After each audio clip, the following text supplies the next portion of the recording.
यशोदा ताई जी, जल्दी आओ। नीलमणि, मेरा लल्ला। लल्ला, तुझे कुछ हुआ तो ना है ना? तुम ठीक तो है ना? मेरा नीलमणि, मेरा प्यारा बच्चा।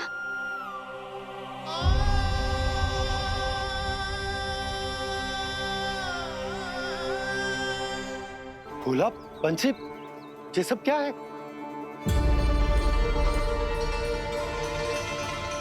उज्जवल, ये किसने करो है? और देख, कहानी मत सुनाइयो। उज्जवल पुत्र, कैसे हुआ ये सब? किसने किया? और किसने? महाबली नीलमणि ने, बड़ी ताई जी।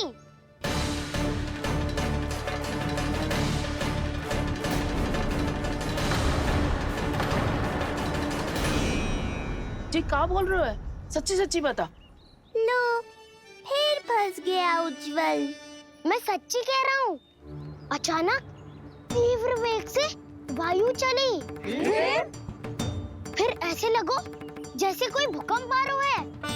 और फिर जब मैंने देखा तो ये सकट अपने आप हिल रही थी, खड़खड़ खड़खड़ खड़खड़ खड़खड़। फिर मैंने साहस दिखाया और उस सकट को रोकने का प्रयास करो।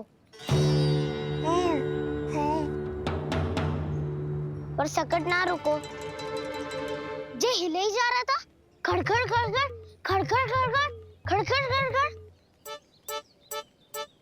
और फिर ऐसे ही हिलते हुए अचानक से आगे बढ़कर सीधा नीलमणि के ऊपर चला आए हो। फिर और फिर सकट भी हिल रहा था, खड़खड़ खड़खड़, और सकट का सामान भी हिल रहा था, थरथर थरथर। ऐसा लगो जैसे सकट नीलमणि को कुचलने को।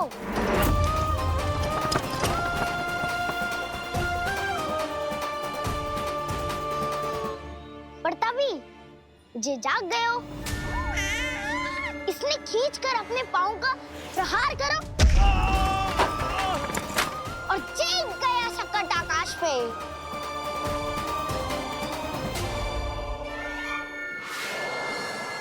और फिर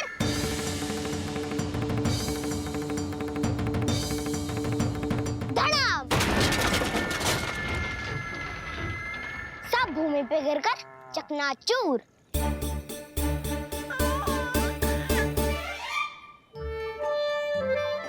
मैं सच्ची कह रहा हूँ ताई जी, नीलमणि के पैर का स्पर्श होते ही वो सकट ऐसे वायु में उड़ी जैसे कोई फूल। अच्छा, और जो तेरे हाथ में ये माखन है, ये भी अपने आप उड़ के आ गया होगा ना? हाँ, मैं सच्ची कह रहा हूँ। सदा बड़पोलापन, ये अच्छी बात ना है लल्ला। सत्य बता। मैया, मैं सत्य बोल रहा हूँ। ये सकट अपने आप ही आयो था और नीलमणि के प्रहार करते ही दूर जा गिरो। अरे, ये बड़बोले से पूछने से अच्छा है कि हमें स्वयं विचार करना चाहिए कि ये सकट टूटा कैसे। हाँ नंदराज, हाँ, हम भी आरती के लिए भीतर चले गए थे। हाँ। अरे, आप सब मेरा विश्वास क्यों ना कर रहे हो? नीलमणि के प्रहार से ही। उज्जवल, सकट बहुत पुराना था, पहिया ढीला होकर खुल गया होगा। यशोदा, अनेक कारण हो सकते हैं, चिंता करने की कोई आवश्यकता ना है। मैं चिंता क्यों करने लगी भला? मेरे नीलमणि के गले में रक्षा वाला कंठक पहले से ही है। और हम जैसा पूजा पाठ इतने विधि विधान से इसी के लिए तो कर रहे हैं, है ना पंडित जी? हाँ रानी जी। तो बस फिर मेरे लल्ला को कछु क्यों होने लगो? और आप सब स्वयं ही देख लो ना, जे इतना बड़ा सकट टूट के बिखर गया है, किंतु मेरे लल्ला को एक खरोच भी ना आई। इसका अर्थ तो यही है ना कि हम जो भी कर रहे हैं सही कर रहे हैं। मुझे चिंता करने की कछु आवश्यकता ही ना है। चलो सब भीतर चलते हैं। हाँ हाँ, लल्ला को भूख भी लगी आई होगी। चल।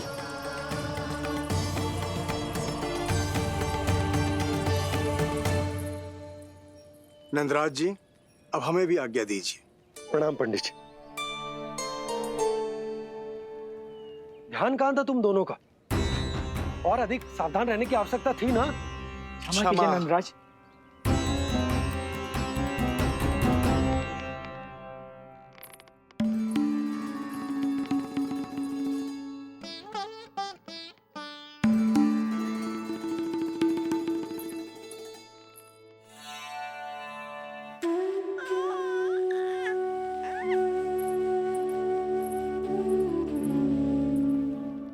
यशोदा, क्या हुआ?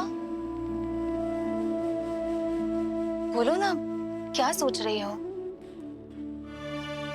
मुझे बहुत चिंता हो रही है जीजी। मेरे लल्ला के साथ कुछ ना कुछ दुर्घटना होती रहती है। अरे, अभी बाहर ही तुम सबको समझा रही थी, अब भीतर आते ही क्या हो गया तुम्हें? बाहर समझाने वाली मैं ना थी जीजी, वो तो गोकुल की रानी जसोदा थी। किंतु भीतर से मैं अपने नीलमणि की मैया हूँ, बस। और एक मैया को कितनी चिंता होती है, इसे आपसे अधिक कौन जान सकता है। बहुत बड़ा धक्का लगा है मैया को इस घटना से। अब तो ये मेरी रक्षा के लिए और भी अधिक चिंतित हो जाएंगी। यंत्र का कंठक, पूजा पाठ, इतने सारे प्रहरी, सुरक्षा के प्रबंध, यदि इतने सबके बाद भी मैं अपने लल्ला की रक्षा न कर पाई तो मुझसे अधिक अभागी कौन हो सकती है। मैं तुम्हारे मन की दशा समझती हूँ यशोदा। इसी चिंता के कारण ही तो मैंने आज तक अपने पुत्र को छुपा कर रखा है। मैं जानती हूँ जीजी, मैं समझती हूँ। मैंने तो नीलमणि के लिए इतने सारे संस्कार भी करो है, पूजा पाठ की है, किंतु मैंने तो आज तक अपने पुत्र का एक भी संस्कार नहीं किया है। आंसू पोंछ लीजिए बड़ी माँ, शीघ्र ही सब कुछ ठीक हो जाएगा। जब मैंने उसे जन्म दिया, उसके बाद से आज तक न उसे घर के बाहर लाई हूँ, न कोई संस्कार किया है। मैं तो उसका नामकरण भी नहीं करवा पाई हूँ यशोदा। उसके जन्म के समय स्वामी ने ये संदेश भिजवाया था कि उस कंस को हमारे पुत्र के बारे में तनिक भी भनक नहीं पड़नी चाहिए। तब से आज तक भय के छाव में जीती आई हूँ कि वो कंस कहीं हमारे पुत्र को भी ना मार दे, जैसे देवकी के सारे संतानों को मार दिया है। ये आशंका कभी सत्य नहीं होगी बड़ी माँ, मैं हूँ ना। माँ अपनी संतान के मन की बात बिना कहे ही समझ जाती है। आप भी समझ जाओ ना मैया।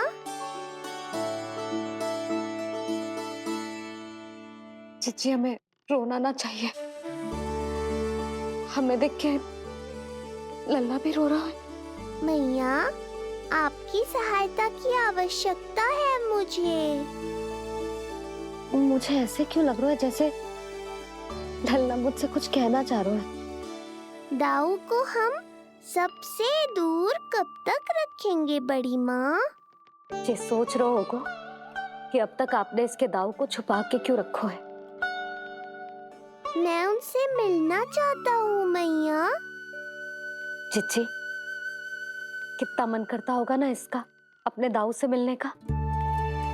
और आपके लल्ला का भी तो मन करता होगा ना कि अपने छोटे भाई को मिले। कितनी बातें करते हैं हम दोनों की इनके सामने। हाँ यशोदा, मैं भी अपने पुत्र को नीलमणि के बारे में सब कुछ बताती हूँ। तो बस फिर हमें साथ साथ रखिए ना। मेरा आधा हिस्सा है वो, उनके बिना मैं अधूरा हूँ मैया। ये दोनों भाई एक दूसरे के बिना अधूरे हैं जीजी। हमें इन दोनों को साथ ही रखना चाहिए। आप ही सोचो, यदि नीलमणि की रक्षा होगी तो आपका लल्ला भी तो सुरक्षित रहेगा। तुम सच कह रही हो यशोदा। हमें इन दोनों को मिलाना चाहिए और साथ में ही रखना चाहिए, सुरक्षित। तब तो शीघ्र ही पंडित जी को बुलाकर हमें शुभ मुहूर्त निकलवाना चाहिए। शुभ मुहूर्त? हाँ, शुभ मुहूर्त। दोनों भाइयों के मिलन के साथ साथ उनका नामकरण संस्कार भी करवा देते। अब अपने दाऊ से मिलूंगा मैं।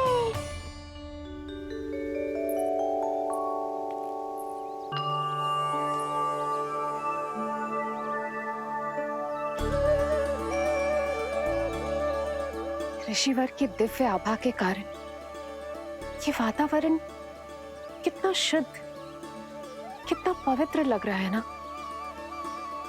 हाँ देवकी, इनका तेज ही ऐसा है कि इनके निकट केवल पवित्रता ही वास कर पाती है।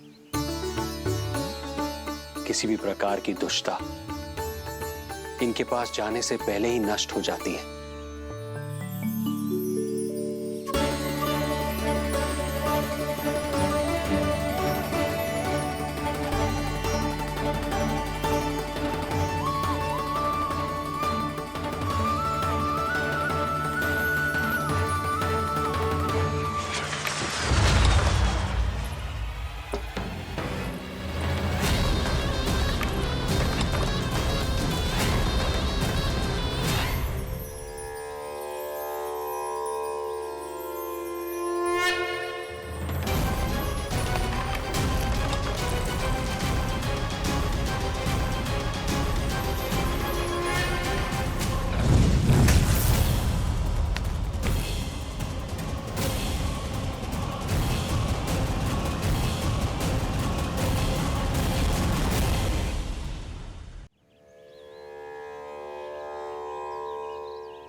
इनका तेज ही ऐसा है कि इनके निकट केवल पवित्रता ही वास कर पाती है।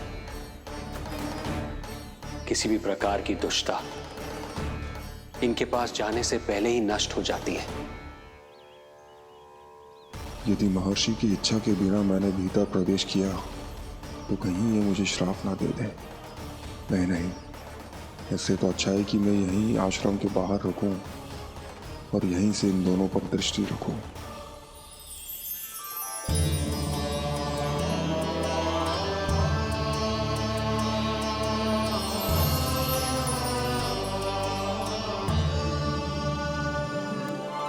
आपके आने का आभास हो गया था राजन।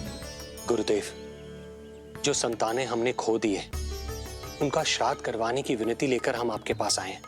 आपका आना व्यर्थ नहीं जाएगा राजन, परंतु मुझे आभास हो रहा है श्राद्ध कर्म इस भेंट का एकमात्र कारण नहीं है।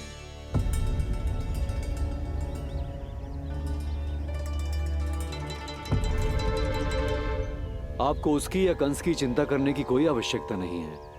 निश्चिंत होकर बताइए कि आपकी इच्छा क्या है। गुरुदेव, वर्तमान में मेरी प्रथम पत्नी रोहिणी पुत्र सहित गोकुल में निवास कर रही है। हमारे उस पुत्र का और भाभी यशोदा के पुत्र का नामकरण संस्कार करवा दीजिए। बस यही हमारा सौभाग्य होगा। मुझे कुछ सुनाई क्यों नहीं दे रहा है? देवी रोहिणी से उत्पन्न आपका पुत्र यादव कुल का राजकुमार है और यादवों का गुरु होने के नाते उसका संस्कार कराना हमारा कर्तव्य है। परंतु यशोदा पुत्र का नामकरण वो आप मुझसे क्यों करवाना चाहते हैं?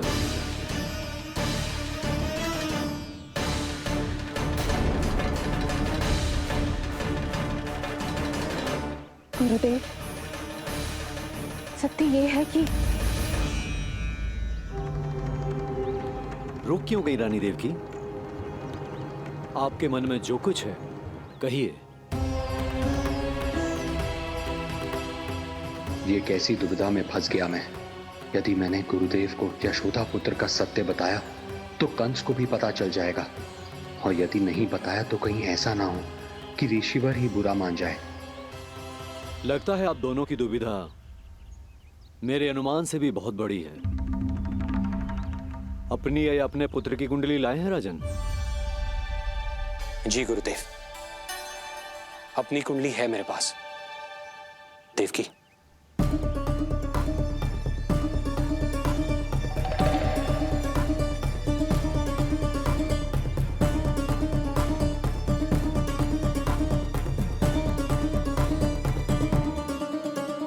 जो रहस्य आप नहीं बता पा रहे हैं राजन, वो ये कुंडली बताएगी।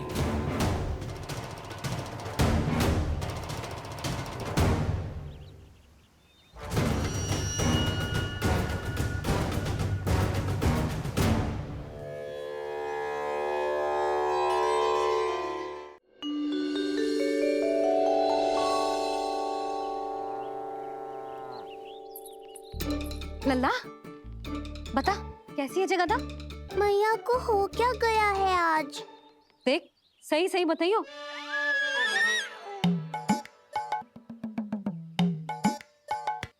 अच्छी है ना? पसंद आएगी ना उसे? हाँ? या फिर जे मोर पंख वाला मुकुट दे दूं? पहली बार मिल रहा है तू, उपहार तो देना चाहिए ना? पर बड़े तो वो है ना मैया, उपहार तो वो देंगे मुझे।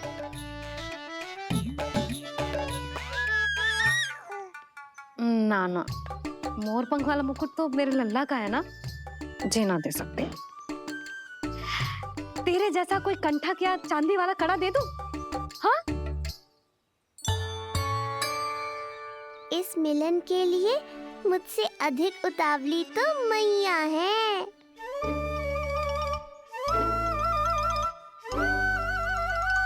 अच्छा, जे उपहार छोड़,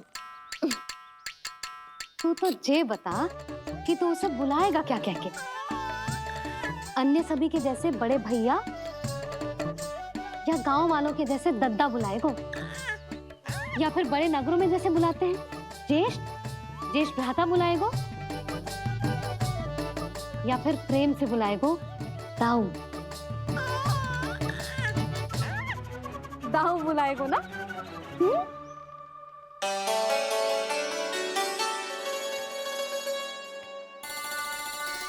सुनो आपने, हमारे लल्ला ने निर्णय ले लियो, ये अपने भैया को ताऊ कहकर बुलाएगो।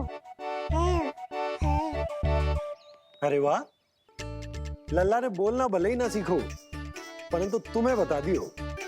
और नहीं तो क्या, लल्ला कुछ कहे ना कहे माँ तो समझ जाती है ना लल्ला?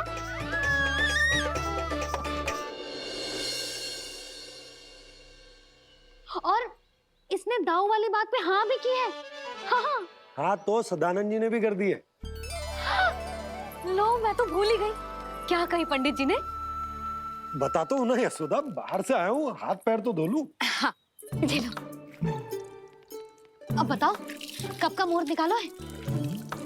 तनिक हाथ मुंह पोंछ लूं। अब बताओ क्या कही उन्होंने? यशोदा, थक गए हूँ, तनिक सांस तो लेने दो।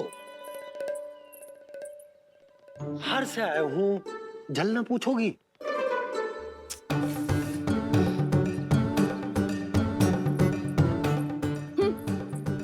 अब बता दो जी।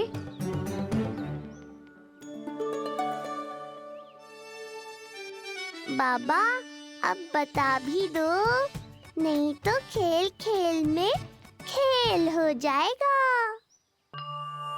हाँ, बताओ।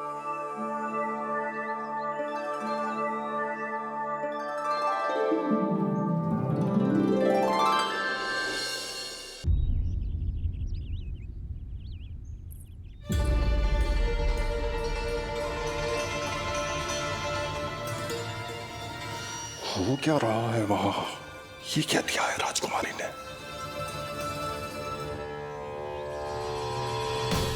गुरुदेव, शीघ्र ही कोई मुहूर्त बता दे तो बड़ी कृपा होगी। नंद महाराज, अब क्या नामकरण का मुहूर्त भी मुहूर्त निकाल के बताओगे आप? हैं? क्रोधित क्यों हो रही हो यशोदा? बताता हूँ, धैर्य धरो। हाथ मुंह धो लिया, जल पी लिया, विश्राम कर लिया, अब कितनी प्रतीक्षा करवाओगे? हैं? मैं सब समझ रही हूँ, आप जानबूझ के मुझे सताने के लिए ना बता रहे। मैया कितनी भोली है बाबा, आप क्यों सता रहे हो उन्हें? अरे बस बस बस, इतना भावुक होने की आवश्यकता ना है। बता तो, पंडित जी ने बताया है एक बहुत ही शुभ मुहूर्त आने वाले सप्ताह में ये है। और जानती हो जिस शुभ मुहूर्त किस दिन पड़ेगा? जिस दिन हमारा लल्ला पूरे 100 दिन का हो जाएगा। इससे अच्छा मुहूर्त तो हो ही नहीं सकता। धन्यवाद गुरुदेव।